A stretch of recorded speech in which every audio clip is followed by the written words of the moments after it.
ये है अफगानिस्तान का कंधार एयरपोर्ट और सामने खड़ी है इंडियन एयरलाइंस की फ्लाइट IC-814, जिसे 7 दिन पहले 5 आतंकवादियों ने हाईजैक कर लिया है। इस वक्त उनके कब्जे में है 151 पैसेंजर्स और 11 क्रू मेंबर्स। यह हर घंटे के साथ उनकी जिंदगी और भी ज्यादा खतरे में जा रही है और बाहर पूरे देश की नजर इस प्लेन हाईजैक पर टिकी हुई है। हाईजैकर्स ने इंडियन गवर्नमेंट के सामने ऐसी डिमांड्स रखी है जिसे मानना इतना आसान नहीं। ये सिर्फ हाईजैक नहीं बल्कि देश की इज्जत और सिक्योरिटी का बहुत बड़ा सवाल बन चुका है। प्रेशर बनाने के लिए उन्होंने एक पैसेंजर को ऑलरेडी मार दिया है और अब इंडिया में लोग सड़कों पे उतर आए हैं। इस पब्लिक और अपोजिशन के प्रेशर की वजह से गवर्नमेंट ऑफिशियल्स हाईजैकर के साथ नेगोशिएशन कर रहे हैं। ये कहानी है भारत के सबसे बड़े, सबसे खतरनाक प्लेन हाईजैक की।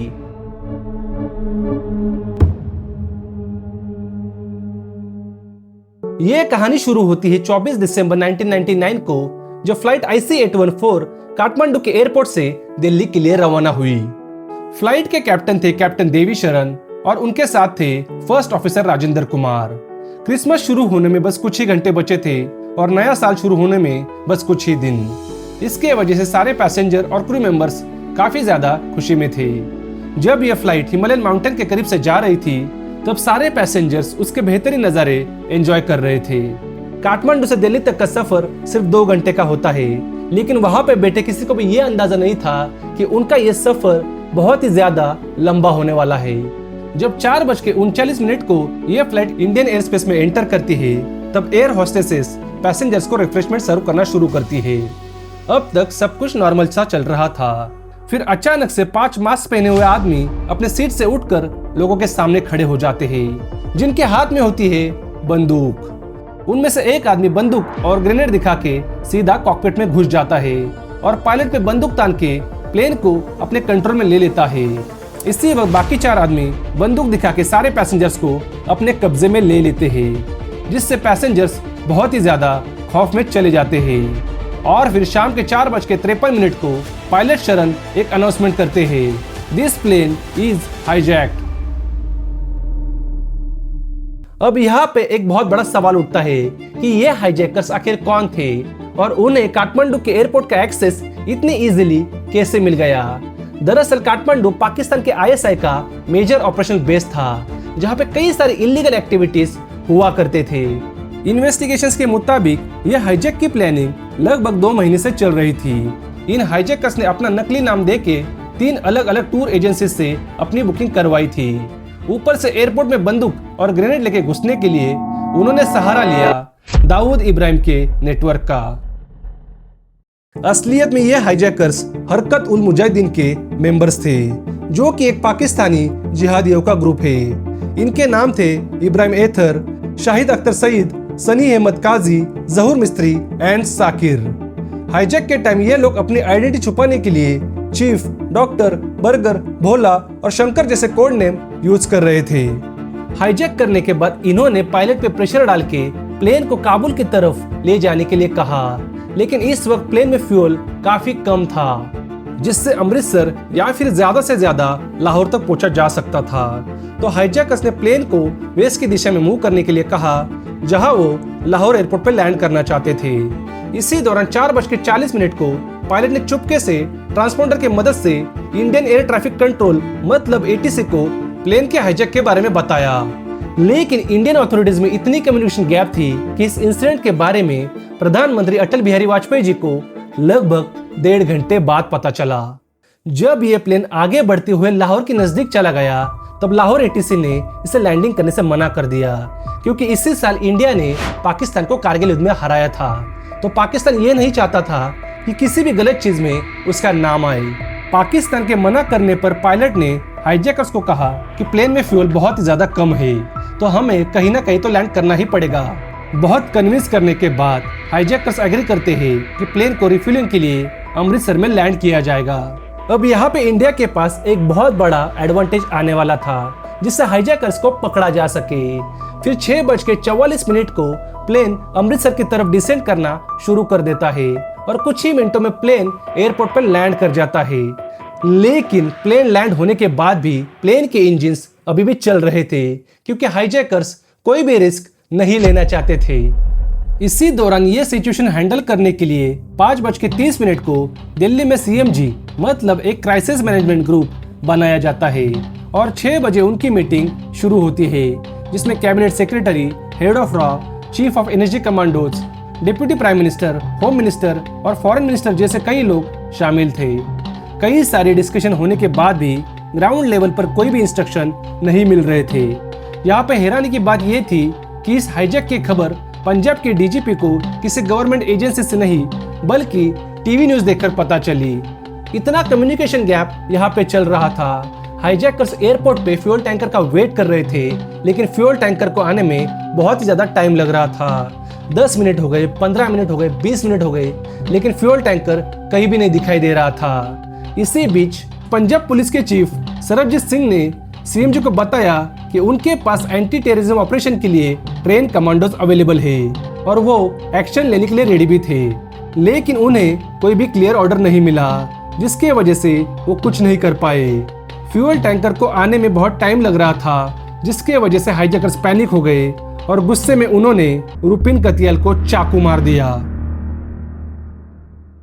फिर इसके बाद पायलट ने 4 बार ATC को कॉल किया कि फ्यूल टैंकर को यहाँ पे जल्दी भेजो, हाईजैकर्स लोगों को मार रहे हैं, लेकिन इसके बाद भी कोई भी एक्शन नहीं लिया गया। फिर CMG ने डिसाइड किया कि फ्यूल टैंकर को प्लेन के सामने रखा जाएगा, जिससे वो वापस उड़ ना सके, और अगर ये वर्क ना करे तो एक स्नाइपर फ्यूल टैंकर में रहेगा जो शूट करके प्लेन को उड़ने से रोकेगा, और फिर NSG कमांडो आके बाकी सिचुएशन संभाल लेंगे। ये प्लान काफी अटपटा सा था, फिर भी बहुत टाइम वेस्ट करने के बाद फ्यूल टैंकर को प्लेन की तरफ भेजा गया। शुरुआत में ड्राइवर टैंकर को बहुत तेजी से चला रहा था। CMG को लगा कि इससे हाईजैकर्स को शक हो जाएगा, तो उन्होंने उसे सडनली स्लो करने के लिए बोला। टैंकर की ऐसी अनयूजुअल मूवमेंट देख के हाईजैकर्स को शक हो गया कि यहाँ पे कुछ ना कुछ गड़बड़ है और वो पैनिक हो गए। उन्होंने पायलट और पैसेंजर पे गन तानी और बोला कि प्लेन को वापस हवा में उड़ाओ। इस वक्त प्लेन में फ्यूल बहुत ही ज्यादा कम था, लेकिन हाईजैकर्स ने फोर्स करके प्लेन को 7:47 को वापस हवा में टेक ऑफ करवाया। टेक ऑफ करते वक्त पायलट ने ATC को एक मैसेज भेजा, वी आर ऑल डाइंग। मतलब प्लेन अमृतसर एयरपोर्ट पे लगभग 47 मिनट खड़ा था, लेकिन हाईजैकर्स को पकड़ने के लिए कोई भी स्ट्रॉन्ग एक्शन नहीं लिया गया।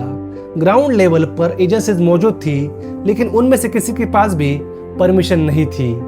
7:10 को NSG टीम अमृतसर के लिए निकलने के लिए रेडी थी, लेकिन उन्हें गवर्नमेंट नेगोशिएटर्स के आने का वेट करना पड़ा, जहां उन्होंने आने में काफी लेट कर दिया। 7:47 को प्लेन टेक ऑफ हुआ था और NSG कमांडोज 7:55 को दिल्ली से रवाना हुए, और जब तक वो अमृतसर आते प्लेन वहां से निकल चुका था, जिससे इंडिया ये गोल्डन अपॉर्चुनिटी मिस कर देता है। This was very big blunder.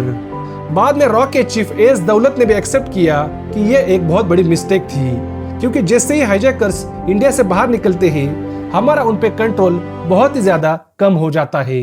फिर हाईजैकर्स IC-814 को फिर से एक बार लाहौर ले जाते हैं। फ्लाइट कैप्टन शरण लाहौर ATC को कहते हैं कि हमारा ऑयल सिर्फ 5 मिनट में खत्म होने वाला है, तो हमें लैंड करना ही पड़ेगा, अदरवाइज प्लेन क्रैश हो जाएगा। यहाँ तक कि इंडियन अथॉरिटीज भी पाकिस्तान को प्लेन लैंड करने की परमिशन देने के लिए रिक्वेस्ट करते हैं, लेकिन फिर भी लाहौर ATC रेडी नहीं होता। उल्टा वो रनवे की सारे लाइट्स बंद कर देता है, जिससे पायलट को एयरपोर्ट का रनवे दिखाई नहीं दे रहा था। एक जगह लाइट्स दिखने के बाद पायलट शरण प्लेन को नीचे उतारने की कोशिश करते हैं, लेकिन एक्चुअल में वो एक हाईवे होता है।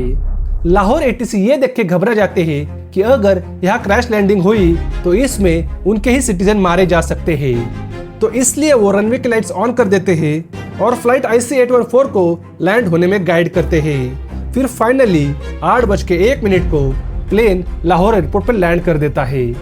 यहाँ पे इंडियन अथॉरिटीज ने पाकिस्तान से रिक्वेस्ट की थी कि प्लेन को लाहौर से आगे ना जाने दिया जाए, लेकिन रिफिलिंग होने के बाद 10:32 को हाईजैकर्स प्लेन को वापस टेक ऑफ करवा देते हैं। बाद में कैप्टन शरण ने यह भी बताया था कि हाईजैकर्स कुछ औरतें और बच्चों को लाहौर में छोड़ने के लिए रेडी थे, लेकिन पाकिस्तानी अथॉरिटीज ने इसकी परमिशन नहीं दी, जिससे पाकिस्तान का मोटिव समझ में आ रहा था। लाहौर से निकलने के बाद हाईजैकर्स प्लेन को काबुल में लैंड करवाना चाहते थे, लेकिन उस वक्त काबुल में नाइट लैंडिंग की फैसिलिटी नहीं थी। तो प्लेन जब वेस्ट की तरफ जाने लगा तब सारे गल्फ कंट्रीज ने प्लेन लैंडिंग रोकने के लिए अपना एयर स्पेस बंद कर दिया। फिर इंडिया के साथ डिप्लोमेटिक डिस्कशन होने के बाद यूएई ने प्लेन को दुबई के अल मिनात एयरबेस पर लैंड करने की परमिशन दे दी और अगले दिन रात के 1:32 को प्लेन एयरबेस पे लैंड करता है। इंडियन अथॉरिटीज ने वहां पे एक रेस्क्यू ऑपरेशन करने का प्लान बनाया था, लेकिन एमिरेट्स अथॉरिटीज ने इसे परमिशन देने से मना कर दिया। जैसे तैसे करके एमिरेट्स अथॉरिटीज और हाईजैकर्स के बीच नेगोशिएशन होता है, जहां प्लेन रिफ्यूलिंग के बदले में 27 पैसेंजर को छोड़ दिया जाता है, जिसमें औरतें और बच्चे शामिल थे। इसी दौरान 25 साल के रूबिन कतियाल, जिनको पहले अमृतसर में चाकू मार दिया गया था, उनकी मौत हो चुकी थी, तो उनका शव भी वहां पे उतारा गया। इसके बाद सिचुएशन को कंट्रोल में रखने के लिए और ज्यादा समय हासिल करने के लिए केटरिंग ट्रक्स को प्लेन के पास भेजा गया ताकि उसे उड़ान भरने में देरी हो सके, लेकिन हाईजैकर्स ने इस चाल को समझ लिया और तुरंत ही पायलट पे प्रेशर डाल के प्लेन को सुबह के 6:20 को वापस टेक ऑफ करवा दिया, जिसके बाद सुबह के 8:33 को प्लेन अपने आखिरी डेस्टिनेशन पे लैंड करता है, जो था अफगानिस्तान का कंधार एयरपोर्ट। उस वक्त अफगानिस्तान तालिबान के कंट्रोल में था और इंडिया को हाईजैकर्स तक पहुंचने के लिए तालिबान से बात करनी पड़ती है। यहाँ पे प्रॉब्लम यह था कि इंडिया का तालिबान के साथ पहले कोई ऑफिशियल कांटेक्ट नहीं था और इंडिया उन्हें ऑफिशियली रिकॉग्नाइज भी नहीं करता था, जिसके वजह से ये नेगोशिएशन प्रोसेस काफी ज्यादा कॉम्प्लिकेटेड हो गई। इस सिचुएशन को हैंडल करने के लिए इंडिया ने इस्लामाबाद से अपने हाई कमीशन का एक ऑफिसर कंधार भेजा और यूनाइटेड नेशंस ने भी अपने नेगोशिएटर्स भेजे। इसी दौरान तालिबान के आर्म्ड फाइटर्स ने प्लेन को चारों तरफ से घेर लिया, जिससे इंडियन अथॉरिटीज को उनके इंटेंशंस पर डाउट होने लगा। तालिबान का यह कहना था कि यह डिप्लॉयमेंट हॉस्टेजेस के सेफ्टी के लिए है, लेकिन एक्सपर्ट्स का मानना यह था कि ये इंडिया को कोई भी मिलिट्री एक्शन लेने से रोकने के लिए किया गया था। फिर 27 दिसंबर को इंडिया ने एक ऑफिशियल नेगोशिएशन टीम कंधार भेजी, जिससे विवेक काटजू लीड कर रहे थे और उनके साथ थे अजीत डोवाल। जब ये टीम वहां पहुंची, उन्होंने देखा कि तालिबान ने प्लेन को पूरी तरह से घेर लिया है। यहाँ पे नेगोशिएशन आगे नहीं बढ़ पाई क्योंकि तालिबान ने इंडियन स्पेशल फोर्सेस को कोई कोवर्ट ऑपरेशन करने की परमिशन नहीं दी और ना ही अपने तरफ से कोई एक्शन लिया। बाद में उन्होंने प्लेन के आसपास टैंक्स तक डिप्लॉय कर दिए ताकि कोई मिलिट्री ऑपरेशन हो ना सके। अजीत डोवाल सर ने बाद में कहा कि हाईजैकर्स को कंधार में आईएसआई का सपोर्ट मिल रहा है, जिसके वजह से उन्हें सेफ एग्जिट का कॉन्फिडेंस है और वो कॉम्प्रोमाइज करने के लिए तैयार नहीं थे।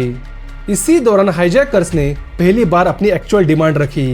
उन्होंने डिमांड की कि इंडिया अपनी कस्टडी में रखे 36 टेररिस्ट को रिलीज करे, हरकत उल मुजाहिदीन का फाउंडर सज्जद अफगानी की बॉडी वापस करे और साथ ही $200 मिलियन कैश में दिए जाए।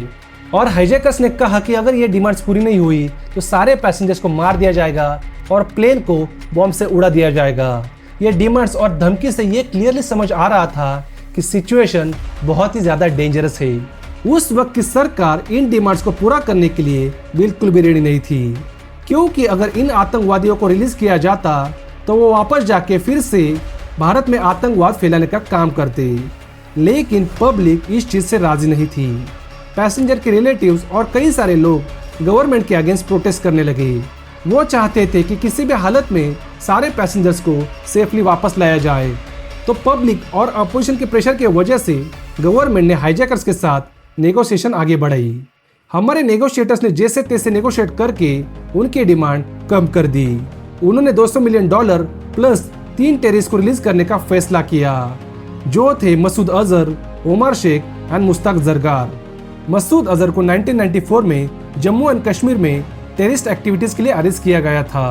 उमर शेख को भी 1994 में किडनैपिंग केस में पकड़ा गया था और मुश्ताक जरगार को 1992 में अरेस्ट किया गया था, जिसके खिलाफ 3 डजन से भी ज्यादा मर्डर केसेस थे। हाईजैकर्स इस डील के लिए रेडी होने के बाद 31 दिसंबर 1999 को तीनों टेररिस्ट के बदले में हाईजैकर्स ने सारे पैसेंजर्स को रिलीज कर दिया। यहाँ पे इंडिया ने तालिबान को क्लियरली कहा था कि वो इन टेररिस्ट को अरेस्ट करे और उनके खिलाफ स्ट्रिक्ट एक्शन ले, लेकिन तालिबान ने यह करने के बजाय उनको रिलीज कर दिया और उनको 10 घंटे का टाइम दिया जिसमें वो देश छोड़ सके।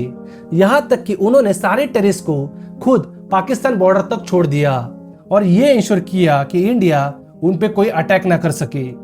बाद में इन्वेस्टिगेशन होने के बाद ये क्लियर हो गया कि इस हाईजैक के पीछे पाकिस्तानी बेस्ड टेररिस्ट ऑर्गेनाइजेशन हरकत उल मुजाहिदीन का हाथ था और इसमें पाकिस्तानी इंटेलिजेंस एजेंसी ISI का भी सपोर्ट था। तो इसका मतलब ये सब कुछ पाकिस्तान का ही किया जा रहा था। इंडिया ने आखिरकार अपने सारे पैसेंजर्स सेफली वापस लाए एक्सेप्ट रूबिन कतियाल, लेकिन इसके लिए देश को बहुत बड़ी कीमत चुकानी पड़ी। तो आई थिंक आज के लिए इतना ही। अगर आपको ऐसे वीडियो और चाहिए तो प्लीज लाइक शेयर और सब्सक्राइब। मिलते हैं अगले वीडियो में, तब तक के लिए जय हिंद।